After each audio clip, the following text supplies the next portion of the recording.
Selamat pagi saudaraku, selamat berjumpa kembali dalam program Marturia Ministry.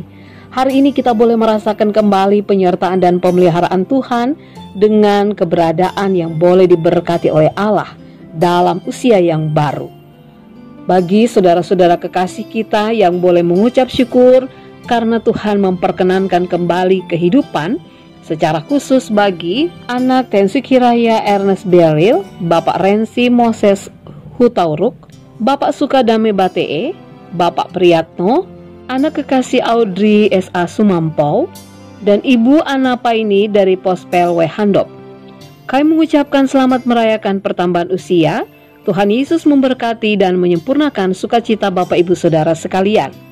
Hari ini firman Tuhan akan menyapa kita kembali. Sebelum kita membaca dan merenungkan firman Tuhan, mari kita berdoa.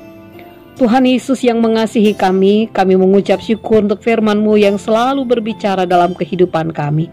Tuntunlah kami dalam Roh-Mu yang kudus, sehingga kami bisa mengerti, memahami, dan melakukan apa yang menjadi kehendak Tuhan dalam hidup beriman kami. Di dalam nama Tuhan Yesus Kristus kami berdoa. Amin. Bacaan Alkitab kita pada saat ini terambil dari kitab 1 Raja-Raja pasalnya yang ke-18, ayatnya yang pertama hingga ayatnya yang ke-15 yang menyatakan, "Dan sesudah beberapa lama datanglah firman Tuhan kepada Elia dalam tahun yang ketiga. Pergilah, perlihatkanlah dirimu kepada Ahab, sebab aku hendak memberi hujan ke atas muka bumi." Lalu pergilah Elia memperlihatkan diri kepada Ahab. Adapun kelaparan itu berat di Samaria. Sebab itu Ahab telah memanggil Obaja yang menjadi kepala istana. Obaja itu seorang yang sungguh-sungguh takut akan Tuhan. Karena pada waktu Isabel melenyapkan nabi-nabi Tuhan, Obaja mengambil 100 orang nabi, lalu menyembunyikan mereka 50-50 sekelompok dalam gua dan mengurus makanan dan minuman mereka. Ahab berkata kepada Obaja, "Jelajahilah negeri ini dan pergi ke segala mata air dan ke semua sungai. Barangkali kita menemukan rumput sehingga kita dapat menyelamatkan kuda dan bagal. Dan tidak usah kita memotong seekor pun dari hewan itu." Lalu mereka membagi-bagi tanah itu untuk menjelajahinya. Ahab pergi seorang diri ke arah yang satu dan Obaja pergi ke arah yang lain. Sedang Obaja di tengah jalan, ia bertemu dengan Elia. Setelah mengenali dia, ia sujud serta bertanya, "Engkaukah ini, hai tuanku Elia?" Jawab Elia kepadanya, "Benar, pergilah, katakan kepada tuanmu Elia ada." Tetapi jawab Obaja, "Apakah dosa yang telah kuperbuat, maka engkau hendak menyerahkan hambamu ini kepada Ahab, supaya aku dibunuhnya? Demi Tuhan Allahmu yang hidup, sesungguhnya tidak ada bangsa atau kerajaan yang tidak didatangi suruhan tuanku Ahab untuk mencari engkau. Dan apabila orang berkata ia tidak ada, maka ia menyuruh kerajaan atau bangsa itu bersumpah bahwa engkau tidak ditemukan di sana. Dan sekarang engkau berkata, pergilah, katakan kepada tuanmu Elia ada. Mungkin terjadi apabila aku sudah pergi daripadamu, Roh Tuhan mengangkat engkau ke tempat yang tidak aku ketahui. Kalau aku sampai kepada Ahab untuk memberitahukannya dan engkau tidak didapatinya, tentulah ia akan membunuh aku. Padahal hambamu ini dari sejak kecil takut akan Tuhan. Tidakkah diberitahukan kepada tuanku apa yang telah kulakukan pada waktu Isabel membunuh nabi-nabi Tuhan? Bagaimana aku menyembunyikan 100 orang nabi-nabi Tuhan dalam gua, 50-50 sekelompok dan mengurus makanan dan minuman mereka?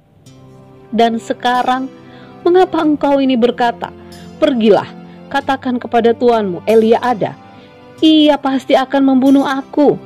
Jawab Elia, "Demi Tuhan semesta alam yang hidup, yang kulayani, sesungguhnya hari ini juga aku akan memperlihatkan diri kepadanya." Demikianlah pembacaan Alkitab.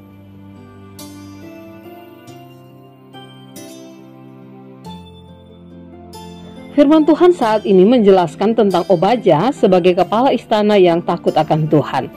Obaja diperintahkan oleh Ahab untuk menjelajahi negeri mereka untuk mendapatkan tempat di mana rumput tumbuh. Karena memang beberapa waktu mereka mengalami musim kemarau, kekeringan karena hujan tidak turun.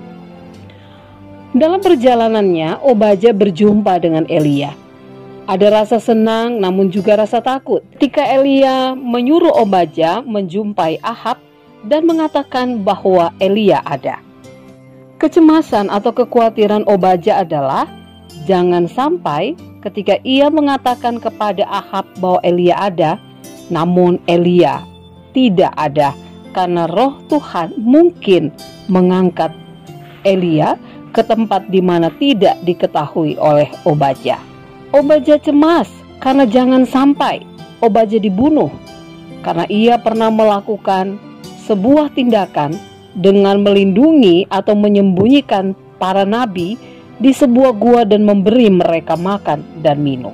Kecemasan yang dirasakan oleh Obadya bisa dipahami oleh Elia. Namun ia tetap mengatakan bahwa Allah yang ia imani, itu Allah yang ia layani, akan benar-benar menepati janjinya bahwa Elia akan ada bersama dengan Obadya untuk berjumpa dengan Ahab. Saudaraku, apa yang membuat Obadya tetap hidup takut akan Tuhan dan memiliki keyakinan terhadap Allah sekalipun ada risiko yang besar? Jawabannya, karena Obadya mengenal Allah yang diimaninya. Pengenalan akan Allah sangat mempengaruhi tindakan Obadya.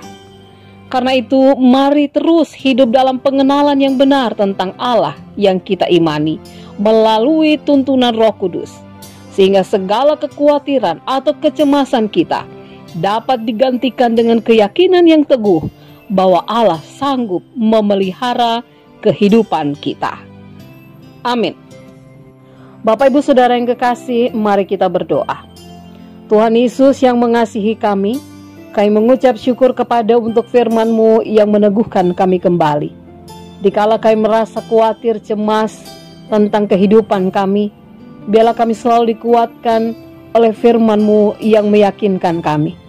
Biarlah pengenalan kami terhadap Engkau sebagai Allah yang memelihara kehidupan, mengasihi kami dan tidak pernah meninggalkan kami, membuat kami tetap teguh dalam iman percaya, dan itu berbuah dalam tindakan yang senantiasa melakukan kehendak Tuhan. Di dalam nama Tuhan Yesus kami berdoa. Amin. Selamat beraktivitas Bapak Ibu Saudara yang kekasih di dalam Tuhan. Selamat menjalani segala karya kerja dan layan kita di sepanjang hari ini. Tuhan Yesus memberkati.